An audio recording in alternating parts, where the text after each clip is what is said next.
Lepas dah guna Galaxy S11 Ultra ni, saya nak kongsi sikit pandangan saya. Skrin ni besar dan nipis, tapi berat. Kalau guna sebelah tangan tu, memang akan rasa lenguh. Ketebalan tablet ni 5.1mm. Salah satu tablet yang ternipis daripada Samsung. Skrin dia Dynamic AMOLED 2X dengan kecerahan puncak 1600 nits. Bezel dia pun nipis. Skrin dia juga kurang pantulan cahaya. Skrin best. Speaker dia pun not bad.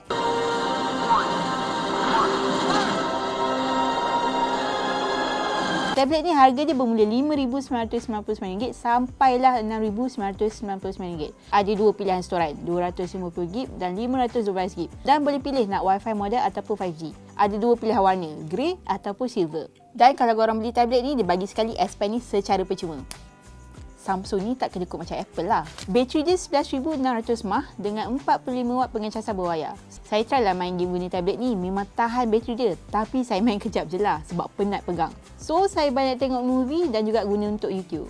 Bila skrin besar macam ni, mestilah multitasking pun best. Nak buka 4 aplikasi dalam satu masa pun boleh je, tak ada masalah. Kamera pula dekat belakang ni ada dua. 13MP untuk kamera utama dan 8MP untuk ultra lebar. Dan selfie kamera 12MP. Saya tak nak komplain pasal tablet ni sebab memang puas hati sepanjang saya guna ni. Tapi aksesori dia ada beberapa benda yang saya tak berpuas hati selain daripada tablet ni punya berat. S Pen ni Samsung dah tukar design baru sama macam pensel tradisional yang kita selalu guna dulu. Dan sama kes macam S25 Ultra, dia dah buang Bluetooth. Design pen yang baru ni saya perasan tak praktikal sangat sebab masa saya melukis ke menulis ke, saya kena tengok pen ni untuk cari button nak tukar pen ataupun madam lah. Dan kalau nak letak dekat tablet pun kena pusing-pusing dulu sampailah betul-betul kena dekat bahagian magnet dia. Sebabkan skrin dia besar, saya rasa kurang syok tak ada trackpad. So, kena tekan dekat skrin. Kalau ada trackpad lagi bagus dan lagi natural. Lagi-lagi kalau kita tengah typing kan.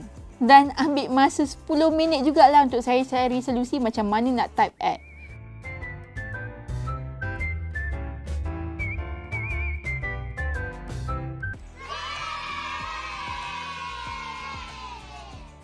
Benda tu sangatlah annoying sebab kena login email. Jadi itulah serba sedikit pasal Galaxy Tab S11 Ultra ni. Apa pendapat korang? Berbaloi ke tak tablet ni?